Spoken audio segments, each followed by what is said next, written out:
These are some of the most feared inmates in U.S. history, and what led them to the death chamber.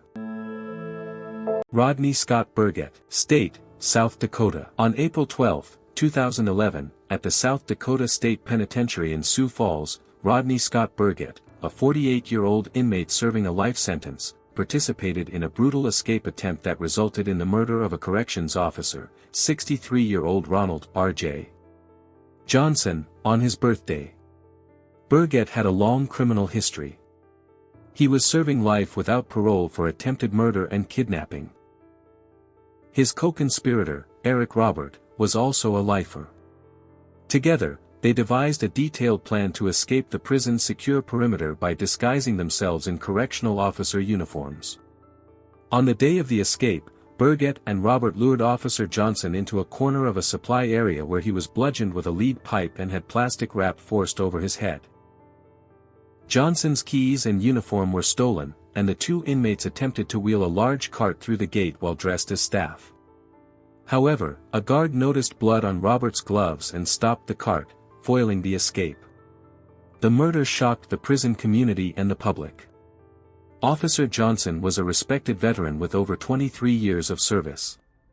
Berget was charged with first-degree murder. At his trial, he pleaded guilty and waived his right to a jury, instead requesting the death penalty.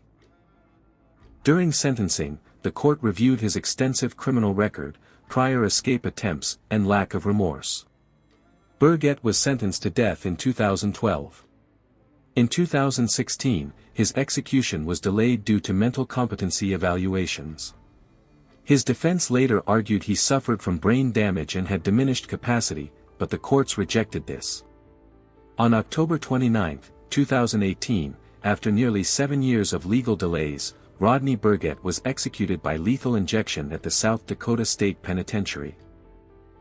He was the second person executed in South Dakota in over 70 years, following his co-defendant Eric Robert in 2012. Before his death, Berget reportedly said, "Sorry for the delay. I got caught up in the moment. I love you. See you soon. Goodbye." His execution closed a tragic chapter marked by violence, failed rehabilitation, and a correctional officer who lost his life on the job. Ronnie Lee Gardner, State, Utah. In the quiet hours of April 2, 1985, inside the halls of a Salt Lake City courthouse, a routine legal proceeding was about to turn deadly. Ronnie Lee Gardner, already in custody for a previous murder, was being transported to a courtroom for a hearing. What happened next would shock the state, and years later, lead to one of the rarest executions in modern American history. Gardner had a long history of violent crimes. Born in 1961, he grew up in a broken household marked by neglect, abuse, and crime. By his teenage years, he was in and out of juvenile detention, addicted to drugs, and committing armed robberies. At age 24, he was already a convicted killer, facing charges for the shooting death of Melvin Otterstrom, a bartender he gunned down during a robbery. While awaiting trial for that murder, Gardner was transported to a courthouse for a separate proceeding. But he wasn't unarmed. Smuggled in through a conspiracy with his girlfriend, Gardner had a gun. As he was being led into the building, he broke free, grabbed the weapon, and opened fire. In the chaos that followed, he fatally shot attorney Michael Burdell and injured a bailiff before being captured again just outside the courthouse.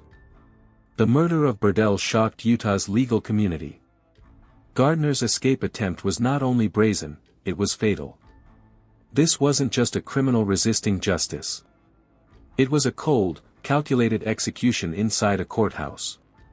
In 1985, Gardner was convicted of capital murder and sentenced to death. But what made this case unique was what came next. Utah, unlike most states, had a rarely used option for execution, the firing squad. In 1996, after more than a decade on death row, Gardner made headlines again, by choosing to be executed by firing squad rather than lethal injection. It was his legal right under Utah law at the time, and he invoked it. The execution was delayed for years due to appeals and legal battles. But Gardner became a symbol of capital punishment controversy. He meditated, read philosophy, and claimed spiritual growth. He even tried to donate his organs, a request denied due to logistical complications. On June 18, 2010, at 12:15 a.m., Ronnie Lee Gardner was strapped to a chair at the Utah State Prison. 5 anonymous marksmen stood behind a wall, their rifles aimed at a target over his heart. 4 rifles had live rounds. One had a blank, so no one knew who fired the fatal shot. Gardner was pronounced dead minutes later. He was the 3rd person in U.S. history executed by firing squad since the 1976 reinstatement of the death penalty, and the first in over 14 years. His case reignited national debate about execution methods, inmate rights, and the future of the death penalty in America.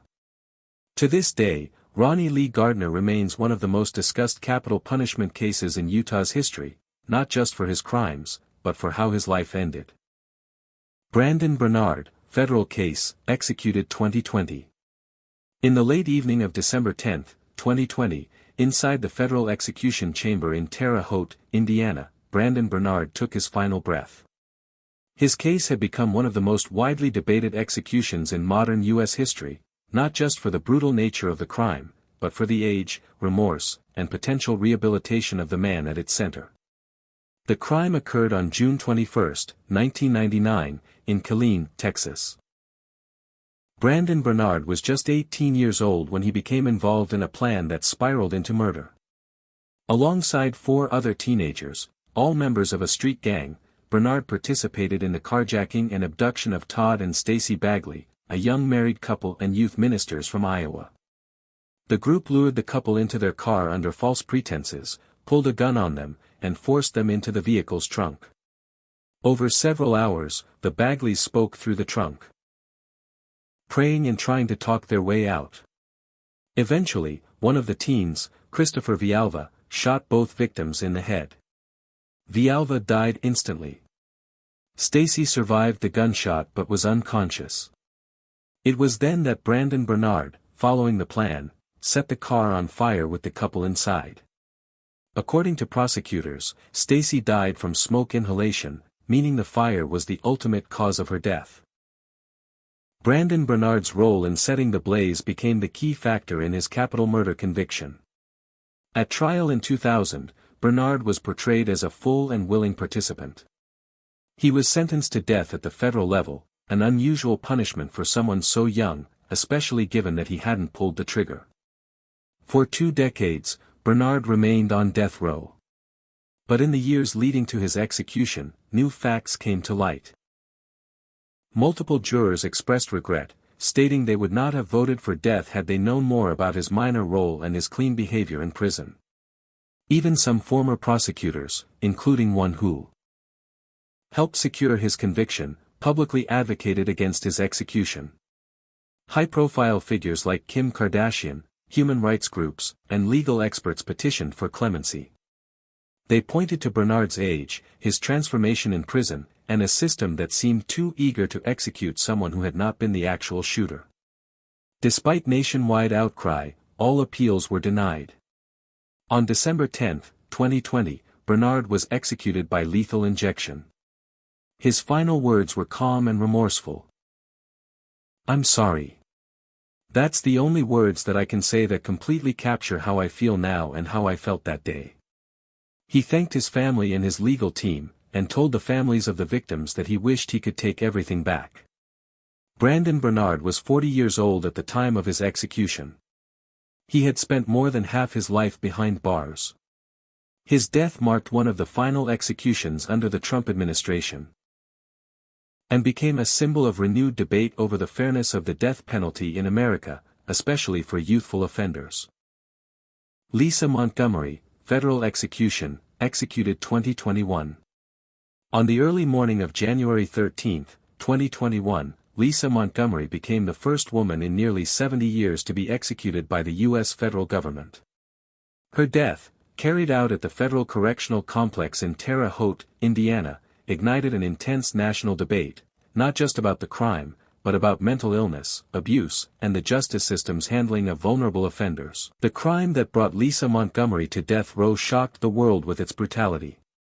It began on December 16, 2004, in the small town of Skidmore, Missouri. At the time, Lisa was 36 years old, married, and living in Kansas. She had a long history of severe childhood abuse, including repeated sexual assault and mental trauma that went untreated for most of her life. She suffered from multiple documented mental illnesses, including bipolar disorder, complex PTSD, and pseudopsoriasis. A condition that made her believe she was pregnant when she was not. That year, Montgomery concocted a disturbing plan. She had falsely told her husband and family that she was pregnant, even though she wasn't. As her fake due date approached, she became desperate to produce a baby. Using a pseudonym, Lisa contacted Bobby Jo Stinnett, a 23-year-old pregnant woman and dog breeder, through an online chat room. Pretending to be interested in buying a puppy, Montgomery arranged a visit to Bobby Jo's home. When she arrived, she attacked Bobby Jo in broad daylight, strangling her until she lost consciousness, then used a knife to cut the baby from her womb. She left Bobby Jo bleeding to death on the floor and took the infant, a newborn girl named Victoria Jo, and drove back to Kansas, presenting the child as her own. Bobby Jo died from the injuries. The infant miraculously survived and was safely recovered the next day when Montgomery was arrested. In 2007, a jury found Lisa Montgomery guilty of federal kidnapping resulting in death, and she was sentenced to death. Her legal team argued that her mental illnesses, coupled with years of sexual and physical abuse, had significantly impaired her judgment. But the jury rejected the insanity defense. Montgomery's case remained on appeal for years. As her execution date approached in late 2020, human rights organizations, mental health advocates, and even the United Nations urged a stay of execution, citing her profound mental illness and traumatic past. Her lawyers argued that she was psychotic and disconnected from reality.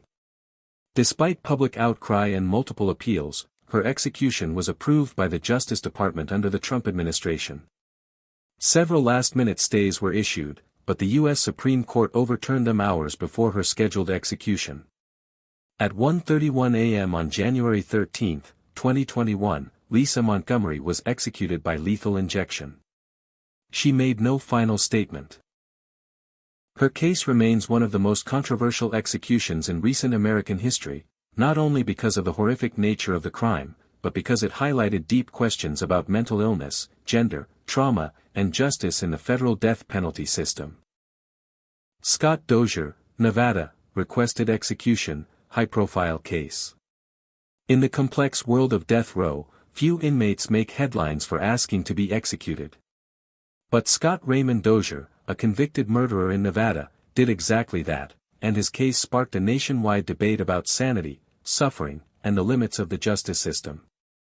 Born in 1969, Scott Dozier grew up in a middle-class family in Boulder City, Nevada. As a young man, he showed interest in art and military service, but eventually, his life veered toward drugs and crime.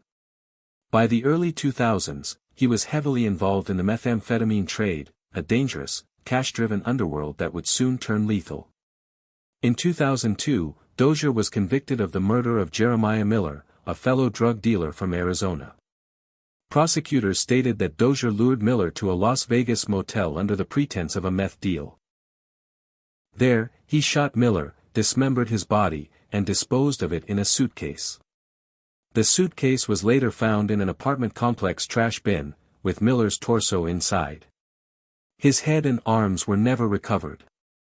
While awaiting trial, police linked Dozier to a second murder, the killing of Jason Green in Arizona. Although he was never tried for that murder, the evidence further painted a picture of a man immersed in violence and criminality. In 2007, Dozier was sentenced to death in Nevada for the murder of Jeremiah Miller. But what made Scott Dozier's case unusual wasn't just the crime. It was what came after. By 2016, after nearly a decade on death row, Dozier gave up all appeals and began demanding that the state execute him. He stated that life in isolation, locked in a small cell for 23 hours a day, was a form of torture, and that he preferred death over indefinite waiting. This put Nevada in a difficult position. The state hadn't executed anyone since 2006 and didn't have a reliable protocol for lethal injection. As Dozier's demands grew louder, Nevada rushed to prepare a new execution protocol involving a never-before-used drug combination, including fentanyl and midazolam.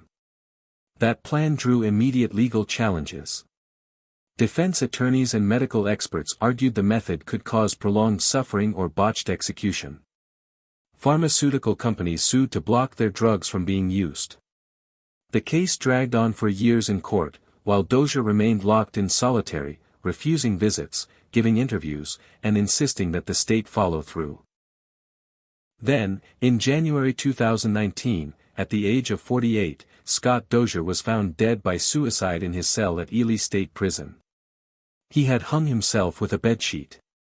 His death ended the legal battles, but ignited national headlines and ethical questions. Why couldn't Nevada carry out an execution for someone who wanted to die? Was the system broken, or was it simply trying to avoid cruelty? Scott Dozier's case is now studied by legal scholars, prison reform advocates, and death penalty opponents. It represents more than just a crime and punishment, it stands as a symbol of a justice system caught between law, ethics, and the human cost of delayed execution. Robert Van Hook, Ohio, executed, highly documented case. In the quiet of a summer night in 1985, a brutal act of violence shocked Cincinnati and left a man dead, not for money, revenge, or self-defense, but something darker and far more disturbing. This is the story of Robert Van Hook, a man whose crime, trial, and eventual execution became one of the most scrutinized in Ohio's recent history. Robert Van Hook was born in 1960 and raised in a troubled household in Ohio. According to later psychiatric evaluations, he grew up surrounded by violence, instability, and abuse. From a young age, Van Hook battled mental illness, alcohol abuse, and identity struggles, including confusion around his sexual orientation. But none of that could explain, or excuse, what happened on February 18, 1985. That night, Van Hook visited a gay bar in Cincinnati where he met David Self, a 25-year-old man described by friends as kind, artistic, and open-hearted. The two left together and went to Self's apartment, where Van Hook would later claim they smoked marijuana and talked casually. But what followed was pure horror. According to prosecutors, once inside the apartment, Van Hook attacked Self without warning. He strangled him unconscious, then used a kitchen knife to stab him repeatedly in the neck and chest, ultimately slitting his throat. He then gutted Self's body, ripping open his abdomen in what some experts called a ritualistic or symbolic act. He fled the apartment with Self's jewelry and personal items. The level of violence shocked even seasoned investigators. The murder was not simply impulsive, it was savage and deeply personal. After fleeing to Florida, Van Hook was captured just days later. During questioning, he confessed to the killing, claiming he had gone to the bar specifically to target gay men, using seduction as a ruse to rob and kill. This claim, that he had used a tactic resembling gay panic as part of a deliberate plan, ignited deep controversy and backlash. In 1985, Van Hook was convicted of aggravated murder and sentenced to death. Over the next 3 decades, his lawyers filed numerous appeals, often focusing on his mental health, abusive upbringing, and borderline personality disorder diagnosis. They argued that his trauma and psychiatric condition should mitigate his sentence. But courts consistently upheld the conviction. In 2018, after 33 years on death row, Robert Van Hook was executed by lethal injection at the Southern Ohio Correctional Facility. He was 58 years old. His last meal included a double cheeseburger, strawberry cheesecake, and fries. His final words were, "I'm sorry for the pain I caused my family and David's family. I was wrong. I hope my death brings peace." The case of Robert Van Hook continues to be cited in debates around the gay panic defense, mental illness in capital punishment, and the ethics of long-term death row incarceration. Some remember him as a remorseless killer. Others see him as a broken man failed by both family and system. But for David Self's loved ones, the memory of a gentle young man, brutally taken in his own home, remains the most powerful and painful truth. Stephen West, Tennessee, execution controversial due to mental health claims. On a warm summer night in 1986, a crime unfolded in East Tennessee that would leave a mother and her teenage daughter dead, and decades later, raise difficult questions about mental illness, justice, and responsibility. This is the case of Stephen Michael West, a man whose execution would become one of the most controversial in Tennessee's history. Born in 1962, West grew up in Union County, Tennessee, where friends described him as quiet, religious, and generally well-behaved. But beneath that surface, West later claimed to struggle with serious mental health issues, including auditory hallucinations, depression, and personality disorders. On March 17, 1986, West, along with 17-year-old accomplice Ronald Martin, abducted Wanda Romines, age 51, and her 15-year-old daughter Sheila from their home in Powell, Tennessee. According to court documents, the two were taken at gunpoint and driven to a remote wooded area. What happened next was described by prosecutors as an act of unimaginable cruelty. Wanda was stabbed multiple times, dying at the scene. Sheila was raped, tortured, and then stabbed to death. The brutality shocked even experienced law enforcement, especially considering the victims were a mother and child. After the killings, West and Martin fled, but were arrested shortly after when investigators traced them through forensic evidence and witness accounts. At trial, West admitted involvement in the abduction but claimed that Ronald Martin, the teenager, had committed the murders. The state presented evidence showing that West had played a leading role, particularly in Sheila's death. He was convicted of 2 counts of first-degree murder and sentenced to death in 1987. Over the next 3 decades, West filed numerous appeals. His legal team argued that he had severe mental illness and that Martin, the minor at the time of the crime, was the actual killer. They presented psychological evaluations detailing hallucinations, schizophrenia-like symptoms, and a deeply unstable mental state, both then and now. Despite these arguments, the courts consistently upheld West's conviction and sentence. Tennessee's Attorney General maintained that West had personally participated in both murders and that his execution was justified. By 2019, after more than 30 years on death row, Stephen West was scheduled for execution. His case drew renewed attention when he requested to be executed by electric chair instead of lethal injection, citing concerns about pain and the flawed injection protocol. The state granted this request. On August 15, 2019, Stephen West was executed by electrocution at the Riverbend Maximum Security Institution in Nashville. He was 56 years old. His last words were deeply emotional. He said, "I'm sorry. I'm truly sorry for the pain I caused. I love my family. I love God. I'm ready." His last meal included a fried chicken sandwich, pickles, French fries, and cherry Kool-Aid. The execution reignited debates in Tennessee over mental health in capital punishment, the ethics of the electric chair, and the enduring trauma left by violent crimes, not only on victims' families, but also on a justice system struggling with moral complexity. To some, Stephen West was a cold-blooded murderer. To others, he was a mentally ill man lost in a crime beyond comprehension. But for the Romines family, the pain of that night in 1986 never left, and justice, no matter how delayed, finally arrived. Billy Ray Irick, Tennessee, first execution after lethal injection pause. In August 2018, Tennessee resumed executions after nearly a decade-long pause in using lethal injection. The man at the center of this renewed debate was Billy Ray Irick, a convicted child killer whose name would stir both outrage and controversy across the state. Billy Ray Irick was born in 1958, and grew up in a deeply troubled environment in Knoxville, Tennessee. Reports from his childhood revealed a history of abuse, severe mental illness, and intellectual challenges.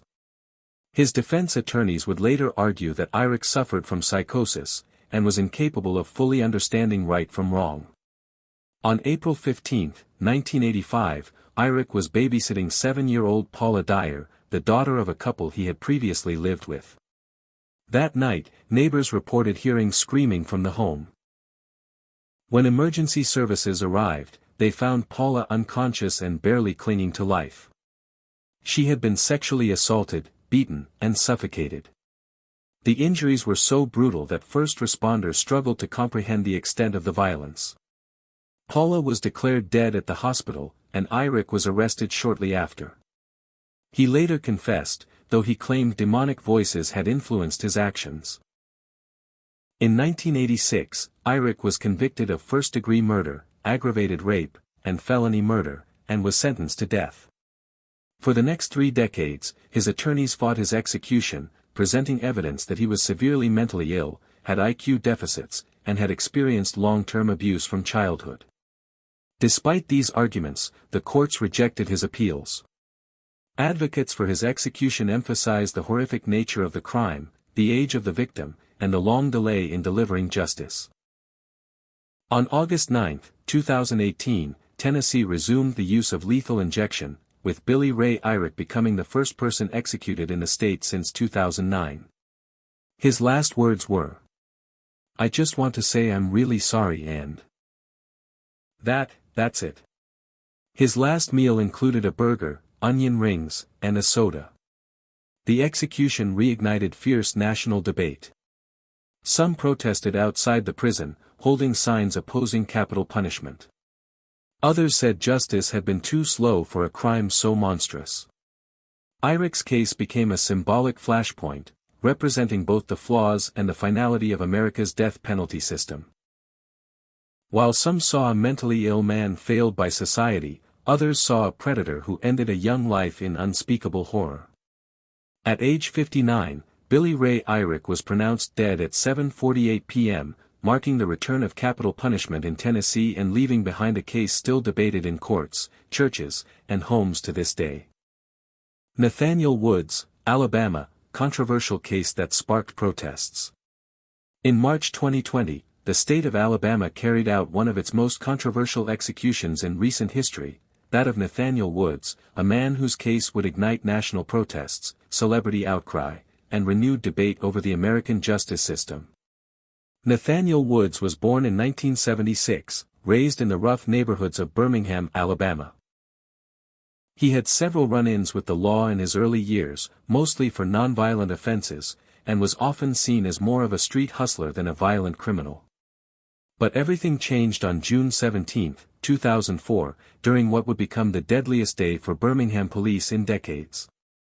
That afternoon, Birmingham police officers arrived at a known drug house where Woods was staying, intending to serve a warrant. Within minutes, the situation turned into a bloodbath. 3 officers, Carlos Owen, Harley Chisholm III, and Charles Bennett, were shot and killed. A 4th officer, Michael Collins, was wounded but survived. The shooter was identified as Kerry Spencer, who admitted to opening fire with an assault rifle, claiming it was in self-defense after the police entered aggressively. Nathaniel Woods was unarmed and surrendered at the scene. Despite not firing a single shot, prosecutors argued that Woods lured the officers into an ambush. In 2005, Woods was convicted of capital murder under Alabama's accomplice liability laws, which allows someone to be sentenced to death even if they didn't pull the trigger. Spencer, the confessed gunman, was also sentenced to death but later stated Woods was innocent and had no part in planning the shooting. As Woods sat on death row, a national campaign emerged to halt his execution. Celebrities including Kim Kardashian, Martin Luther King III, and civil rights organizations urged the governor to grant clemency, citing flawed legal representation, lack of physical evidence, and Spencer's own testimony clearing Woods. Despite the outcry, legal appeals were exhausted. On March 5, 2020, at 9:01 p.m., Nathaniel Woods was executed by lethal injection at Holman Correctional Facility in Atmore, Alabama. He was 43 years old. His last words were not publicly recorded in full, but reports indicate he remained calm, denied involvement, and expressed love for his family. His last meal included sweet potatoes, spinach, chicken patty, leg quarter, cooked apples, fries, 2 oranges, and an orange drink. In the days following his execution, protests erupted across the country, with many arguing that the state had just killed an innocent man. Legal experts, faith leaders, and activists called for reforms in how the justice system handles accomplice liability and capital punishment cases. To this day, Nathaniel Woods remains a controversial symbol, for some, a convicted criminal responsible for a deadly ambush. For others, an innocent man caught in a system that failed to distinguish between shooter and bystander. His story continues to fuel debate about race, justice, and the irreversible consequences of the death penalty in America. Daniel Lewis Lee, first federal execution after 17-year pause, Arkansas. On July 14, 2020, the United States carried out its first federal execution in 17 years, the execution of Daniel Lewis Lee, a white supremacist and convicted murderer, whose case reopened deep wounds and ignited national debate over the federal death penalty. Born in 1973, Daniel Lee grew up in Yukon, Oklahoma. By his early 20s, he had become entangled in white supremacist ideologies, associating with members of the Aryan People's Republic, a domestic terrorist group that sought to overthrow the U.S. government. The crime that sealed his fate occurred in 1996, when Lee, along with Chavai Kehoe, broke into the home of William Mueller, a gun dealer in Tilly, Arkansas. Lee and Kehoe tortured and murdered Mueller, his wife Nancy, and their 8-year-old daughter, Sarah. After using stun guns and suffocation to subdue the family, they placed plastic bags over their heads, taped them shut, and threw their bodies into a bayou. Their motive was robbery and ideology. They believed Mueller had a stash of weapons and cash, which could help fund their extremist movement. Lee was arrested and convicted in 1999 of 3 counts of first-degree murder. The federal jury recommended the death penalty, while his co-defendant, Chavai Kehoe, received a life sentence. A decision that sparked controversy from the start. For over 2 decades, Lee sat on federal death row, housed in a U.S. penitentiary in Terre Haute, Indiana. His execution was delayed multiple times due to legal challenges and changes in federal death penalty policy. In 2020, under the Trump administration, the Department of Justice resumed federal executions for the first time since 2003. Daniel Lee was the first on the list. What made the case more complex was that members of the victim's own family, including the surviving grandmother, pleaded for clemency, arguing that Lee's life should be spared, especially during the COVID-19 pandemic. They believed Kehoe was more responsible for the murders and were against the death penalty. Despite last-minute appeals that reached the U.S. Supreme Court, the execution proceeded. On July 14, 2020, at 8:07 a.m., Daniel Lewis Lee was executed by lethal injection at the federal prison in Terre Haute. He was 47 years old. His last words were, "You're killing an innocent man. I didn't do it. I've made a lot of mistakes in my life, but I'm not a murderer. You're killing an innocent man." His last meal was reportedly not made public, as federal executions do not always disclose meal details. Lee's execution marked the restart of the federal death penalty, which would go on to carry out 13 executions within a year, the most by a federal government in modern U.S. history. Today, Daniel Lewis Lee remains a highly debated figure. Not just for his crimes, but for the timing, morality, and fairness of the federal government's decision to end a 17-year execution hiatus with his death.